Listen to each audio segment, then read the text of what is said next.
Good morning. If you don't know me, my name's Mike. I'm one of the two Mikes on the pastoral leadership team. It's great to be here this morning. Thank you, Robin, for praying for me and for us as we open God's Word together this morning. Today we're taking a break from the Gospel in Mark series. We're doing that for 3 weeks to fit in a little mini-series. And that mini-series is on money. I'm calling it the M word. And that's because money is one of those topics that's either neglected, it's like a taboo subject in churches, hardly ever talked about. It's kind of been the case here at DCBC over the years, actually. There hasn't been that many sermons that I remember specifically on this topic. Or else, it's talked about all the time with appeals for money every week, like a little sermonette just before the offering's taken to motivate people. It's a certain brand of church, but in my experience, creates antibodies for sermons on this particular topic. You know, in society, money is one of those things that is kind of off limits. You don't ask someone how much they earn or how much they have, what they give or what they spend their money on. And I came across this piece of research from the United Kingdom which looked at the most socially acceptable and unacceptable topics. Where do you think money ranked amongst them? Well, here they are.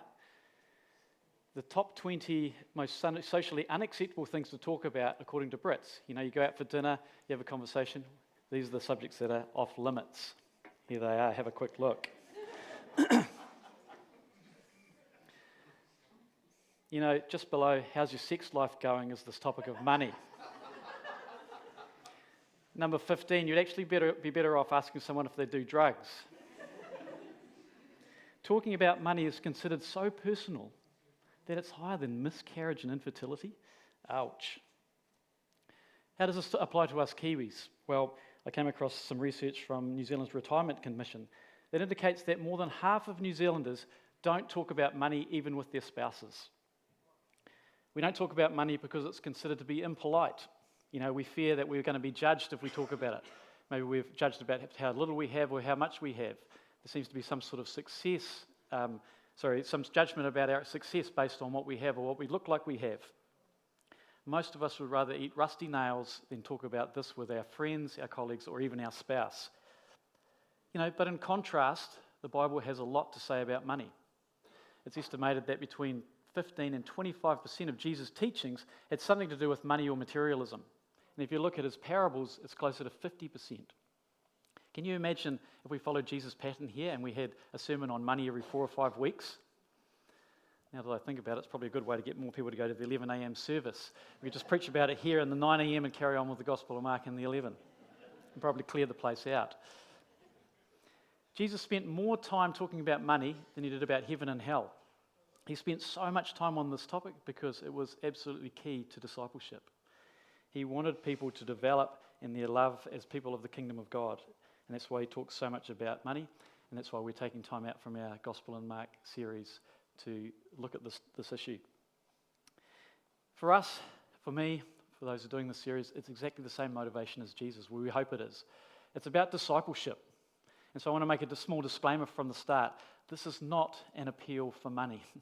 We're not having this series to raise more funds for the church. I mean, it is appropriate at times to talk about money. We're the family of God together. We set a budget. We have ministry and mission goals that we've set together or that we've agreed together. And so at times it will be appropriate to talk about money in our context, how much we need for different things. But that's not our intention in this series. And nor is it our intention to criticize you, to make you feel bad about what you have or don't have. If you feel like that, please believe me, this is not what we're trying to achieve here. That's not to say we're not going to challenge you, but that's not our intention to make you feel bad about what you have or don't have. I think as humans we have this concept that the earth was made for mankind. And I think that comes from this sort of inbuilt sense of us being at the centre of everything. We tend to focus on ourselves and put ourselves in the middle. But actually the biblical teaching on money is quite different. That perspective is that it all belongs to God and that we're mere stewards of what he's given us. That's the major thrust of biblical teaching. And so today I want to focus on stewardship. And I want to give you a definition of that to start with. A steward is someone who takes what is entrusted to them by the master to use it for the master. And it's a reasonably obvious point, but you can't be a steward without a master. And a steward, therefore, is someone who works for the master's interests, and all their decisions about what they have are made in light of this. And right from the beginning, at the start of the Bible, in the Genesis account of creation, we see that God is the owner of everything. He is the source of it all, and therefore everything belongs to him. He creates Adam and Eve, he puts them in the garden, and he sets them up as his caretakers. So that's an aspect of stewardship that's very clear from the very start. God creates Adam and Eve in his image. They're to be like him in some way, and he gives them the things of the earth. He gives them the plants for food, the seeds and their fruit, and later on the animals as well. And basically God gives people his resources and he says, take it and enjoy. But the context is that God is saying, rule over and have dominion over them. You see, it's not just for our use, but there is also another function, and that's to manage it. It's to care for, to protect it, to bring it under control, and to keep order amongst all that he has given them. And it's always with the intention that this is God's delegated authority. It's on God's behalf. And being in his image, they are to govern it like he would govern it, which has big implications for the care of creation, actually. All of it's entrusted to people. And as you know, with great power comes great responsibility. And I know Spider-Man plagiarized this specifically out of this. Listen to Jesus' words. He says, to whom much is given, much is required. Another way to look at the whole issue of stewardship is that we are leaseholders. When Israel was given the promised land and the land was allocated to different tribes and families, it was always with the understanding that it always belonged to God. And actually had to be returned to different families after a period of 50 years. You were never the owner, you were just the stewards. Everything belongs to God. I wonder if that's how you think of the possessions that you have, the money that you have. I think many of us would say, yes, it is, but it's hard to do that in practice. Listen to these words from Ecclesiastes, especially that verse 15. He says, naked a man comes from his mother's womb, and as he comes, so he departs. He takes nothing from his labour that he carries in his hand. We start this life with nothing, we end with no material things. Everything in between is given to us. It all comes from God to some degree. In between, we try to make the best of what we have. And so the teacher in Ecclesiastes, many scholars think that this is King Solomon and all his wisdom. In these 12 glorious chapters of this book, I really encourage you to read it, it's a great read. He basically deconstructs all the ways that we attempt to find happiness, security, meaning and purpose in life apart from God. The teacher is looking for exactly the same things we look for. He's looking for wealth, for pleasure, for status, and for career. And he pursues all of these things to really try and suck the marrow out of life. But after pursuing all of these things and reflecting on those who do, his conclusion is that it's actually all in vain without God being at the centre. All of these things are ultimately meaningless and futile. He talks about sort of a grasping of the wind, something you sort of chase after and try and get hold of, but you never quite can. It never quite satisfies. Only with God and accepting that all things come from God can we really enjoy life to the full in the way that the teacher is trying to get across. Otherwise, everything is empty. But notice too that he is talking about enjoyment. It's right and it's fine to be able to enjoy what God has given. But let's keep the wider context. The teacher wants us to understand that the best way to suck the marrow out of life, to get the most out of it, is always to be in close relationship with the Creator. And he emphasised this throughout the book, entrusting everything to him. Otherwise, of course, we start to drift off. We start to slide down the hill and start to make everything about ourselves, that our possessions are just for our use. And at the end of the book, he says these words. He says, now that all has been heard, here is the conclusion of the matter. Fear God and keep his commandments, for this is the whole duty of man. For God will bring every deed into judgment, including every hidden thing, whether it is good or evil. So point 1, everything belongs to God. And point 2, the best way, the right way to enjoy all that God has given is to walk in close step with him. Now, a question often arises in this case, and it did for me, what about the money I earn? I mean, you work hard and you're rewarded for it. You're paid a salary by your boss. You develop your skills, you've gained experience and knowledge along the way, through a lot of hard work and sacrifice. You've been given an education and assets and an opportunity. And is it therefore accurate, or is it even right to say that it all comes from God? I mean, you made something, so you own that something. You get paid a wage for what you've done because you've earned it. So haven't you got a right to use it as you please? How do we reconcile these type of questions with this issue of stewardship? Well, this confusion was exactly what Moses anticipated when he stood with the whole nation of Israel on the edge of the promised land. They had, of course, been journeying in the desert for the past 40 years. They finally arrived at the place promised to Abraham, Abraham's descendants. And they've sent out spies into the land ahead of them to check it out. And the spies come back with this glowing report. They describe it as a land flowing with milk and honey. So Moses addresses the whole nation before they enter the land.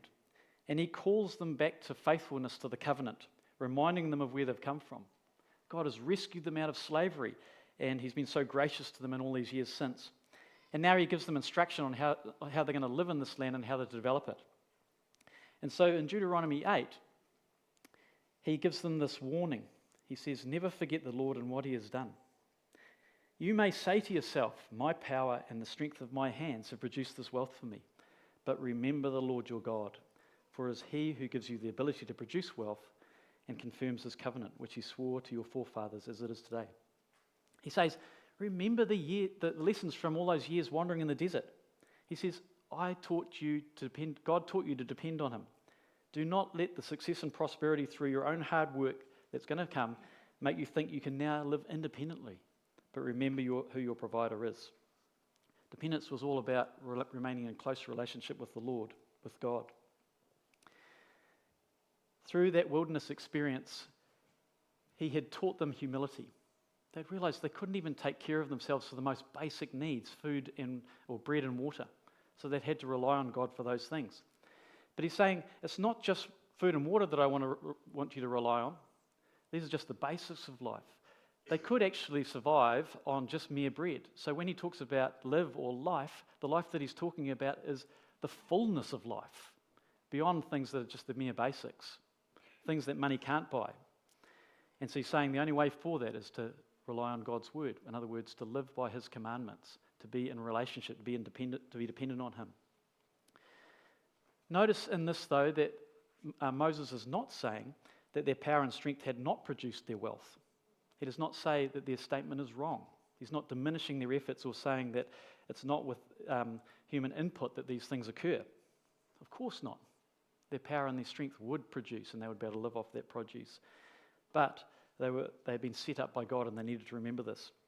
He was the source of everything, ultimately. And so therefore they would continue to look for him for their provision, despite how prosperous they would become. And it wasn't just material things they would look to him for, but also, as I said before, the things that money can't buy. They would remain dependent on him and in a relationship with him. Then they would remember to obey him. Then they would remember that it was him who ultimately it all belonged to, and they were just mere stewards of his resources. So that's a prominent Old Testament picture, but it carries through into the New Testament as well. When you think of the parable of the talents, the story that Jesus told. Most of you probably know that story. The master heads off on a journey, and as he leaves his resources in the hands of his servants. And he gives them various amounts of talents, with the understanding that they're meant to make use of these things to grow them, to develop them, so that when the master returns, he would be able to benefit from them. And he rewards each of them according to their faithfulness. Two-thirds of the servants, do really well with the talents. And when he returns, he finds that they have grown them. And he says to them, well done, good and faithful servants. I am putting you in charge of more. Come now, share in the master's happiness. So the New Testament picture of stewardship is about being a servant or even being a slave. And so I want to pause at this point to illustrate this further. And I found this really good clip from a movie that I think illustrates this idea of being a servant. It's from The Count of Monte Cristo. Many of you will have read the book. Let me say the movie's quite different. And I think there's maybe two of these movies, so this is the 2002 version. To get you up to speed of where we're at, the main character in the story, Edmond Dantes, has been falsely accused and imprisoned in the Chateau d'If, a notorious prisoner island off the coast of France, and he's finally escaped, and he's now swum ashore. Let's watch this movie clip.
So, mi amici, I would ask who you are, but in view of your shredded clothes and the fact that the Chateau d'If is 2 miles away, what's the point?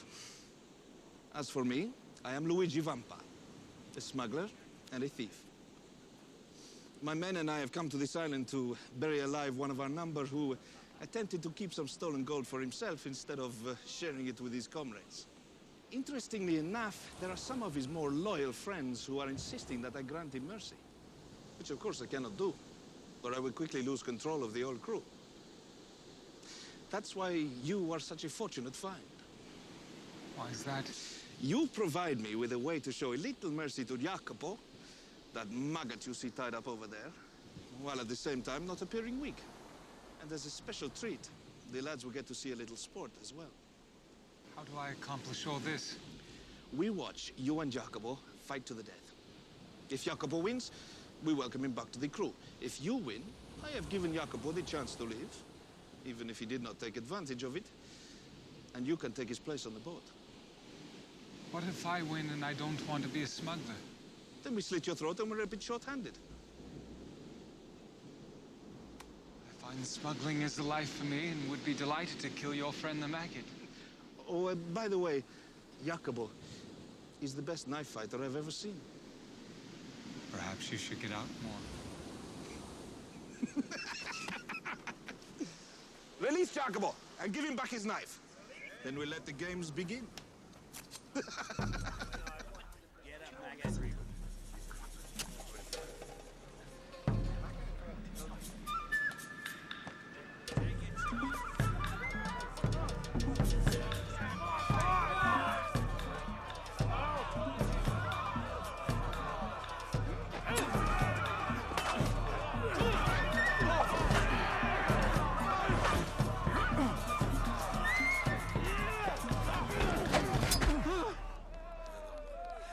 As you hope to live, do not move an eyelash.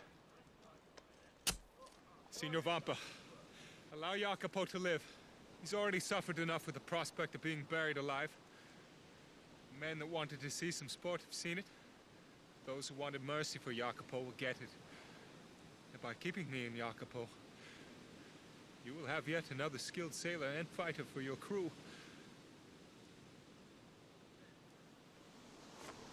It's a deal. What is his name? His name? We should call him Zatara. Sounds fearsome. It means driftwood.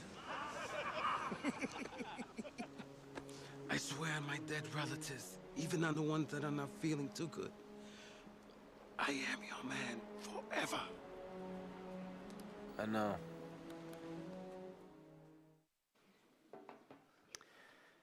My family laugh at me when I mention that movie because I've watched it lots of times. But one thing I love about that particular scene is the way that Jacopo responds to Dantes at the end there, when he makes a pledge of his allegiance for the rest of his life.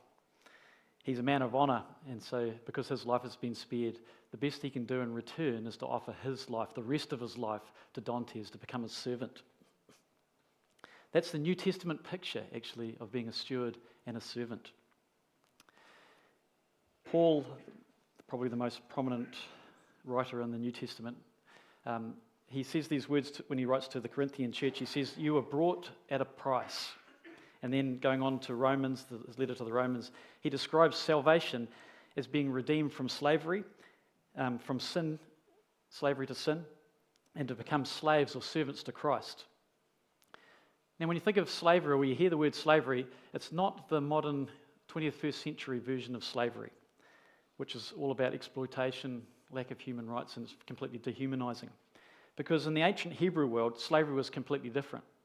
It was actually the way that they used the means for welfare, because there was no government handouts, no welfare system. So if you found yourself in difficulty, perhaps you'd been unwell and you'd not been unable to work and make a living, perhaps your crops had failed, maybe there was a drought or a disease, or perhaps you just made some bad business decisions and you ended up in debt. There was nothing to fall back on. There was no handouts, there's no government system. So all you could do was make the choice to sell yourself into slavery to someone else. That person who took you on, that master, would clear your debts and now give you food and lodging in return for your services. And in Israel, there were strict laws that prevented abuse and exploitation. Probably chief among them was the Sabbath year principle, because every 7 years, slaves were released. And they weren't just set free, they had to be given provision to make a new start in life by their master. So if you wanted to do well as a slave, you would work hard for your master, and he would prosper and you would prosper with him. So it seems like a good deal for a slave, but I don't want to glorify slavery because it was still a slave. You were still a slave. You were not free. You couldn't do as you pleased. You had to work and do as the master instructed. And if you had a bad master, your life would be tough. You could be beaten. But if you had a good and generous master, then things would go really well for you. You would prosper. And as you worked hard, you would share in his prosperity. And finally, I guess when you were released, he would have plenty to give you to start give you that new start. John Barclay, who's a prominent New Testament scholar in biblical studies, I think he's recently retired, he's in the UK. He's taught here at Otago University. I've done a paper of his. He's written this impressive book called Paul and the Gift. And in it, he argues that in the world at the time of Jesus, when gifts were given, they were always given with the expectation of being reciprocated. So if I invited you to my place for a meal, there would be an expectation from me that somehow you would return the favour at some point. Giving was always like that at this time, and it was used to establish and maintain social status in society. And he says that it was in fact a modern idea in the last few hundred years that gifts are unconditional, without expectation, and that the recipient would offer anything in return. And he says this is a false notion of grace brought about by modern thinking, which is quite different from the world of the New Testament. So when God offers us his grace, his gift of salvation, it's free in the sense of being completely unmerited. There's nothing we do to deserve it, nothing that makes us worthy of it. And God doesn't limit his gift of grace. God doesn't limit his gift of grace, and we don't have to meet any prior conditions to receive it. However, as John goes on to say, while it's free of prior conditions, it's not free of expectation. He says this is a modern and ultimately unbiblical idea. I think it's really important to mention this because it has an impact on how we think about stewardship. We're bought at a price. We're redeemed out of slavery and graciously, freely, unconditionally offered salvation. But this salvation is into a life as God's servant and as a steward, where the expectation is that we would return the favour.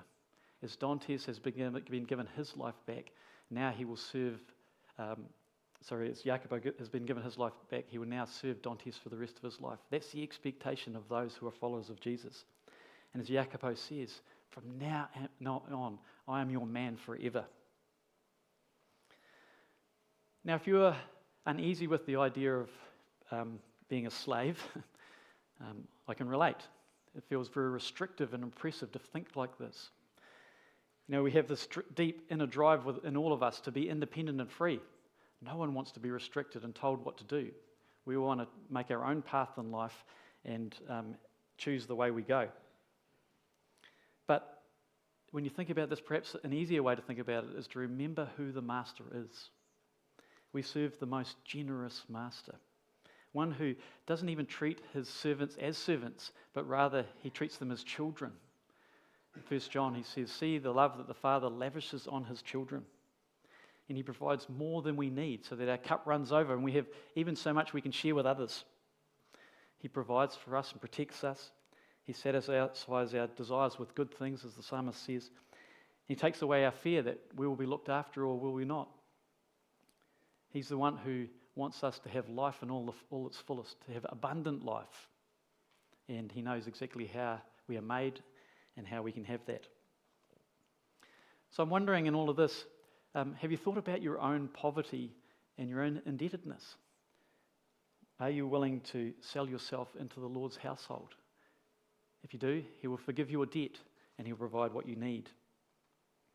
We all want that life that Solomon talks about in Ecclesiastes, where life in all its fullness. That's what our most generous master God does for those who are his servants. And in the end, may we live a life where we hear those words, "Well done, good and faithful servant. Come and share in your master's happiness."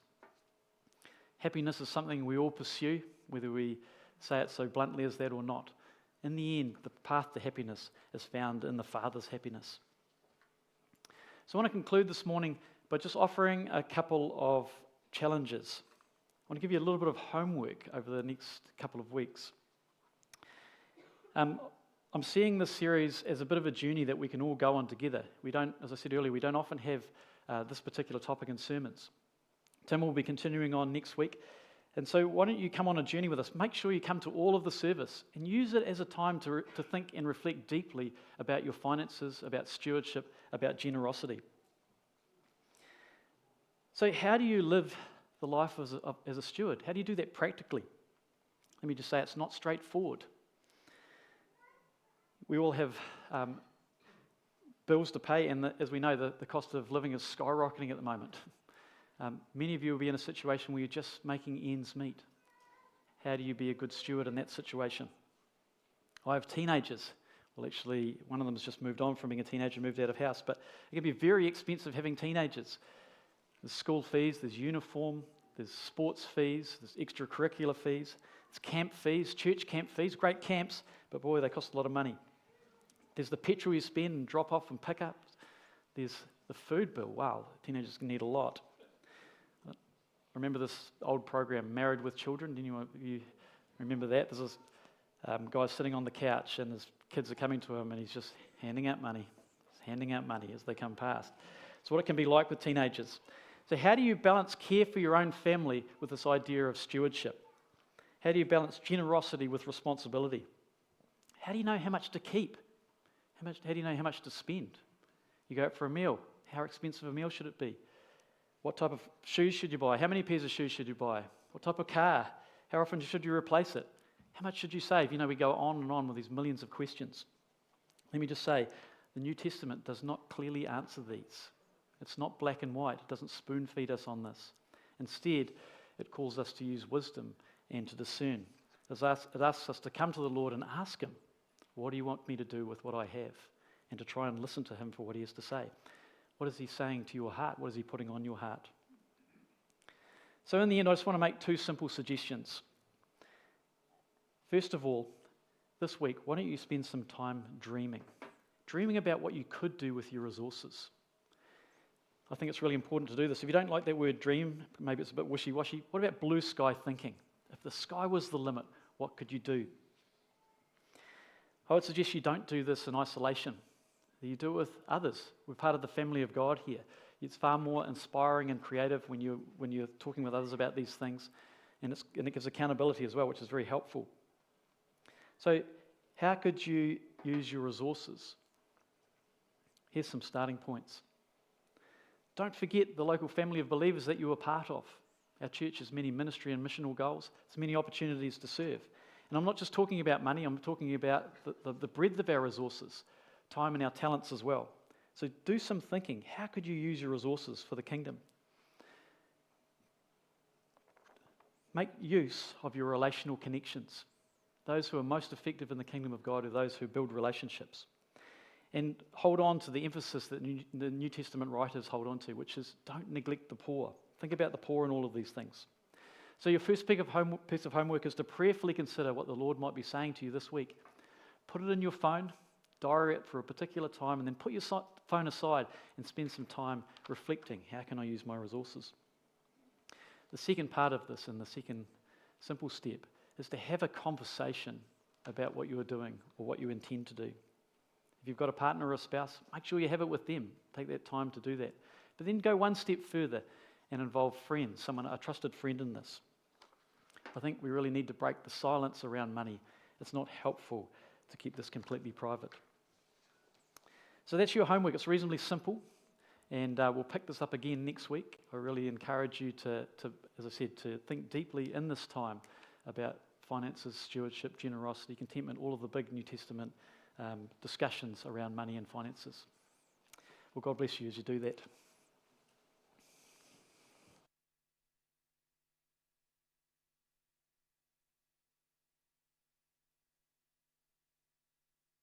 Not actually sure which mic I'm going to use, so if it's all right, Mike.